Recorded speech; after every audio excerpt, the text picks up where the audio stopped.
विठल विठल पांडुरंगा विठल विठल विठल पांडुरंगा विठल विठल विठल पांडुरंगा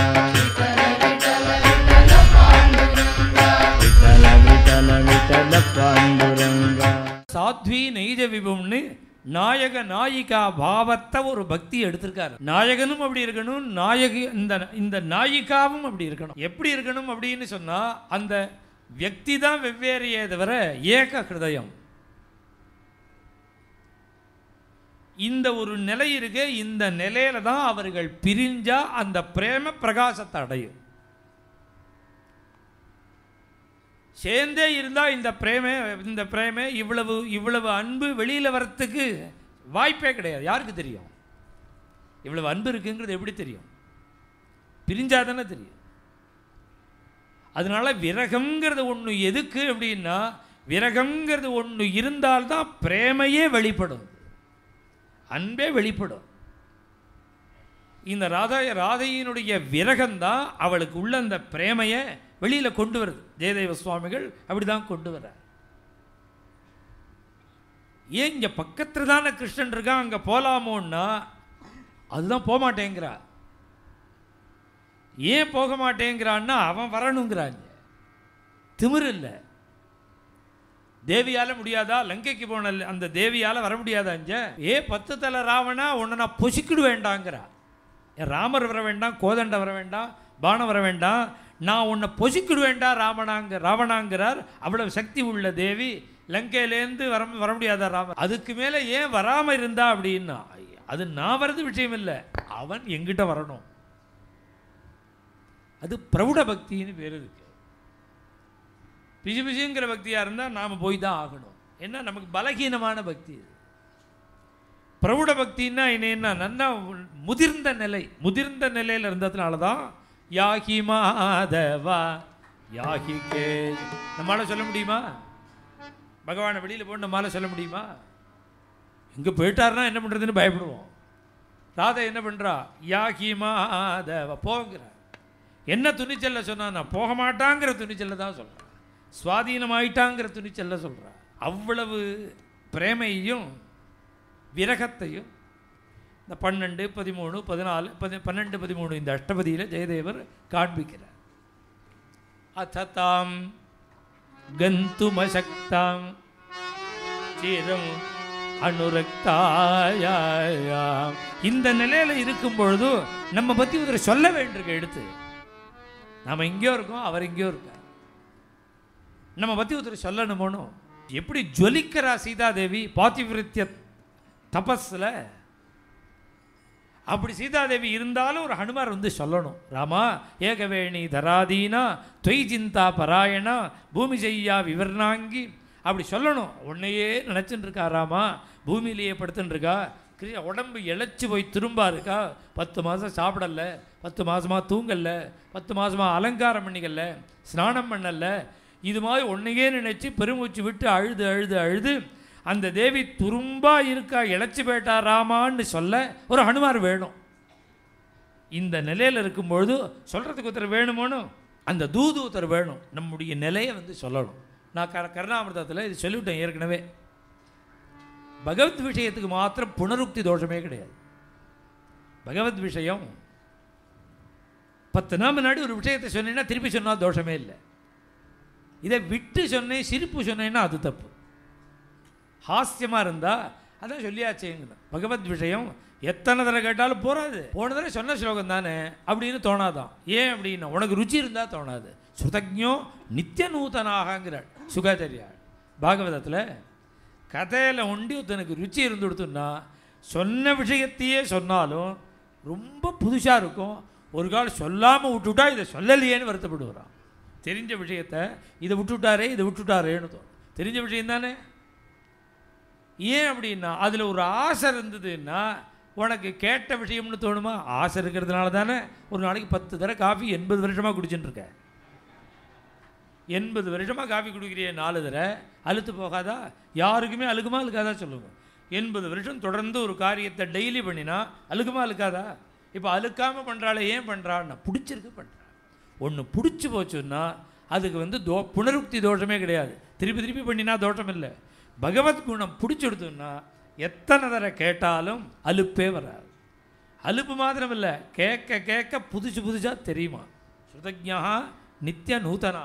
ஐ முரளி முகுந்த ஸ்மேர வக்த்ராரவிந்த ஸ்வசன மதுரசக்ஞே த்வாம் பிரணம்ய அத்யயாச்சே. கர்ணாமிர்தாச்சாரியால் தன்னுடைய விரகதாபத்தை கிருஷ்ணன்ட்டு தெரிவிக்கிறதுக்கு அவர் யாரை தூது விட்டார்னா குழலை தூது விட்டார். ஐ முரளி குழலே, நான் இப்படி மத்தசாம், நான் இப்படி கிருஷ்ணா கிருஷ்ணான்னு உருகி விரகத்தில் தவிக்கிறேனே, இது நீ அவன்கிட்ட சொல்லக்கூடாதா? நான் எப்படி சொல்லுவேன்? அதரமணி சமீபம், உதடு வாய் வரையில் போன உனக்கு காது கிட்டக தானே இருக்கு. இவ்வளவு தூரம் வந்த உனக்கு காது கிட்டக என்ன? அதரமணி சமீபம் பிராப்தவத்யாம் பவத்யாம் கதையா கர்ணேயே. ரொம்ப ஈஸி, இப்படி தூக்கினா போதும் இந்த நுனி சொல்லிடும். அந்த காதலை சொல்லக்கூடாதா? ரகசி கர்ணே, ரகசியமா நான் இப்படி விரகத்தில் தபிக்கிறேங்கிறத சொல்லு. மத்தசாம் நந்தசூனோ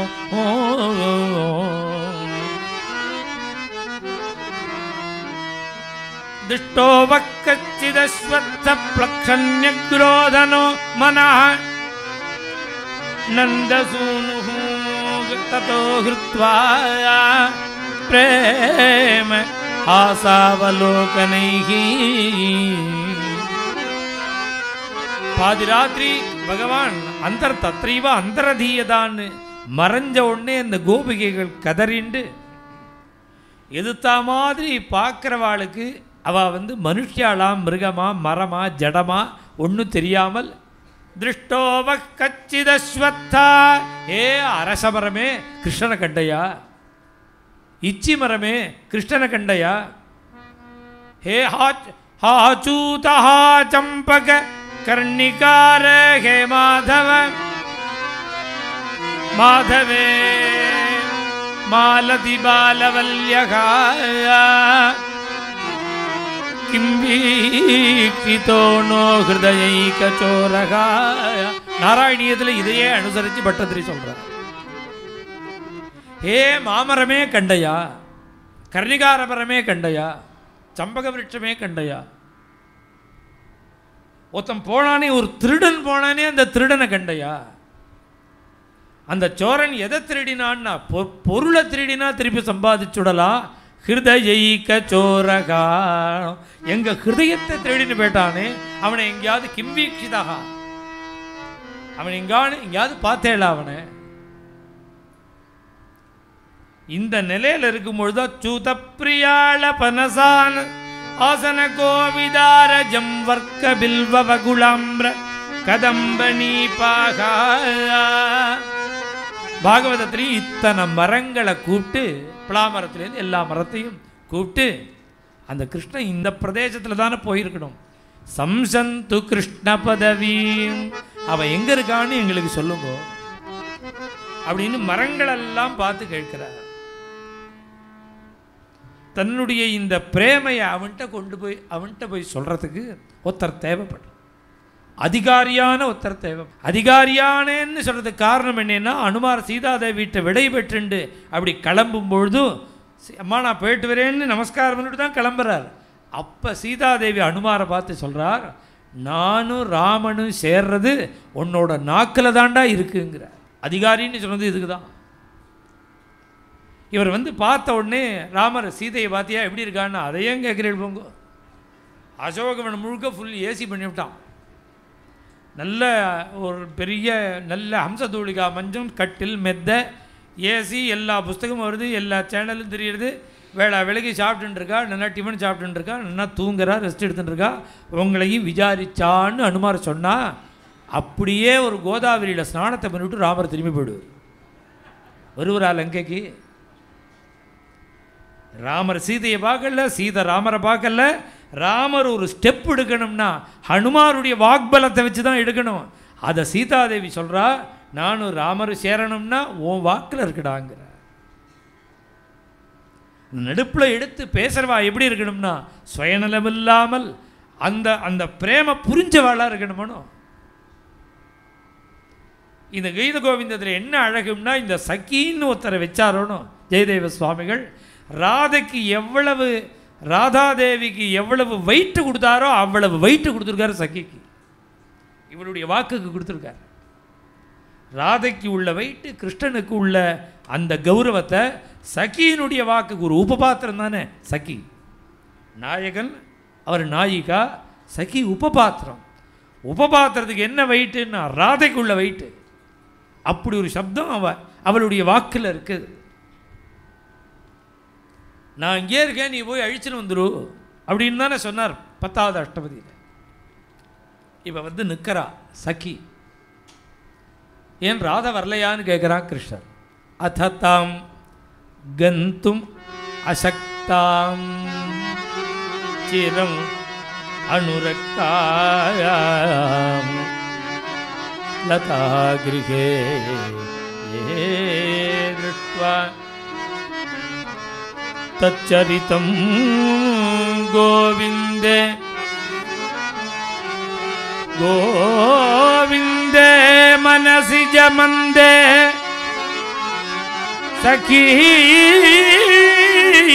பிராக சகி பிராகா கந்துமசக்தாம் சிரமனுரக்தாம் ராதாம் லதா கிருஹே திருஷ்ட்வா. இங்கேருந்து வந்து பார்க்குறா ராதைய. எப்படி இருக்கா ராதை? கிருஷ்ணா, உன்னை பார்க்க வரணும்னு தான் நினச்சா, நான் சொன்னேன். ஆனால் கந்துமசக்தாம், விரகத்தில் மெலிஞ்சு ஓரடி கூட எடுத்து வைக்கிறதுக்கு சக்தி இல்லாமல் அவ்வளவு பலகீனமாயிட்டா. கந்தும் அசக்தாம். காரணம் என்னன்னா சிரம் அனுரக்தாயாம். சிரம் அனுரக்தம். ஒன்னை தவிர வேற ஒண்ணுமே தெரியாது. நெடுநாட்களாக பல காலமாக அப்படி ஒரு பிரேமை உங்ககிட்ட வச்சு சிரம் அனுரக்தாம். அப்படி இருக்கா அந்த ராதை. அவளை பார்த்தார். லதா கிருஹே திருஷ்ட்வா, பார்த்தத கோவிந்தன்ட்ட சொல்றா.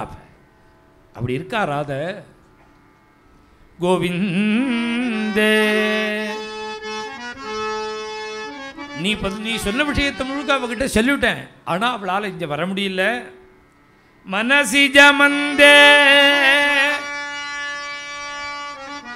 மயங்கின நிலையில் இருக்கானா கிருஷ்ணன். மந்தன்னா அசடுன்னு அர்த்தம். மந்தன்னா அசடுன்னு அர்த்தம். இங்க அசடு இல்லை. மனசிஜம மனசுலேருந்து தோன்றியவன் மன்மதன். மனசிஜன்னு பேர் அவனுக்கு. மன்மதனுடைய பானத்தினால தாக்கப்பட்டு மந்தனா இருக்கானா. இப்படிதான் சப்தார்த்தம். அதனால தான் இந்த இங்கிலீஷ் புத்தகத்தை படிக்கக்கூடாதுன்னு சொல்றது. மனசிஜமந்தே, மனசுல தோன்றினது மனசிஜம். கண்ணனுடைய மனசுல தோன்றினது என்னன்னா ராதேட்ட உள்ள பிரேம. அந்த ராதா விரகத்தில் ராதையினுடைய பிரேமேல இவனு அசக்தமா உட்காந்துருக்காங்கிறார். மனசி ஜமந்தே, அப்படி இருக்கிற அந்த கிருஷ்ணன்ட்ட சகி. இது துல்லியமா இருக்கு. சீதா விரகத்தில் துடிக்கிற ராமரை சொல்றதா, ராம விரகத்தில் சொல்ற துடிக்கிற சீதையை சொல்றதான்னு புரியலையா ஆஞ்சநேய சுவாமிக்கு. அதுபோல அததாம் கந்துமசக்தாம் ராத மனசிஜ மந்தேன்னு கிருஷ்ணன். எப்படி துடிச்சு போறா தெரியுமா ராதை? பஷ்யதி திசி திசி திசி திசி ரகசி வததர மதுர மதுலி பிபந்தம் வததர மதுர மதுலி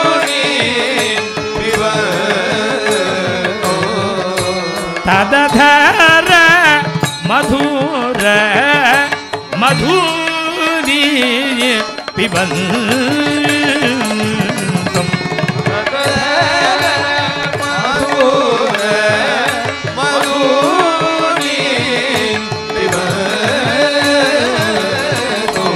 நாத ஹரே जगन्नाथ हरे प्राणनाथ हरे सीदति राधा आवास गृहे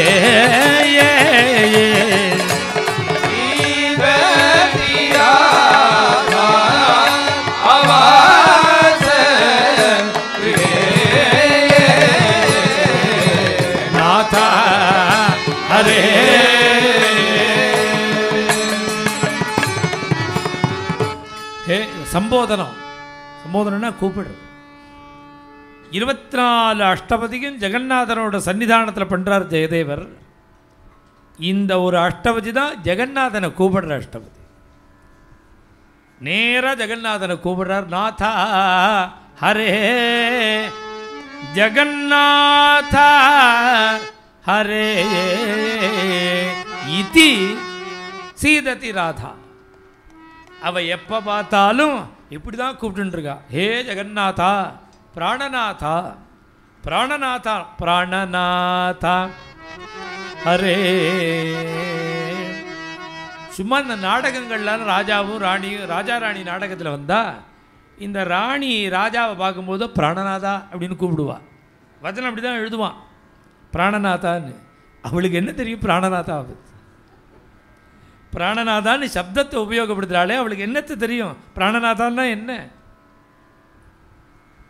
பிராணநாதான்னா என்னன்னு யாருக்கு தெரியும்னா சீதைக்கு தெரியும், ராதைக்கு தெரியும், ருக்மிணிக்கு தெரியும், விருத்ராசுரனுக்கு தெரியும். பிராணநாதான்னா என்னன்னு அவளுக்கு தான் தெரியும். அசுபதேயே விருத்ராசுரன் முரட்டு ஆசாமி, வைரம் பாஞ்ச உடம்பு. உடம்பு வைரம் பாஞ்சு திருடமாக ஆக ஆக மனசு கல்லாக இருக்கணும். இதுதான் நியதி உடம்பு. அதனால தான் இந்த ஜிம்மில் போய் எக்ஸசைஸ் பண்ணுறா பற்றியெல்லாம் அவளுக்கு மனசு தடிச்சு போயிடும். யோகாசனம் பண்ணினா மனசு மிருதுவாகும். ரெண்டுமே ஒரே ரிசல்ட் தான். ஜிம்முக்கு போனால் மனசு தடிக்கும். மசில் வெயிட்டு கொடுக்க கொடுக்க கொடுக்க அழுத்தம் கொடுக்க கூட மனசு அழுத்தம் கொடுக்க போனோம். அவன் இவ்வளவு அழுத்தம் உள்ள முரடன் விருத்ராசுரன் மனசு எப்படி இருக்குன்னா கோபி பாவத்தில் இருக்கு மனசு. அஜாத பட்சா இவ மாதரம் ககா. ஹே பிரபோ எனக்கு ஒன்று வேண்டாங்கிற. ஒன்று வேண்டான்னு சொன்னவாளே ரொம்ப குறைச்சல். உனக்கு கொடுக்கணும்னு ஆசைப்பட்டேன்னா ஒன்று கொடுன்னு துகாராம் மகாராஜ் மாதிரி ஒன்று கொடு. என்ன கொடுக்கணும்? அகம் ஹரே தவ பாதைக மூலதாசானுதாசக பவிதாஸ்மி பூயகா. என்ன பிறக்கணும்னு எனக்கு நீ திருப்பி சொல்லிவிட்டேன்னா எப்படி கொடுக்கணும் தெரியுமோ? நீ என்னை கண்ணாபின்னான்னு சக்கரவர்த்தியா இந்திரனா அப்படிலாம் பிறக்க வச்சிடாத. தவ பாதைக உன் சரணமே கத்தின்னு இருக்கக்கூடிய தாச அனுதாசோ பவிதாஸ்மி.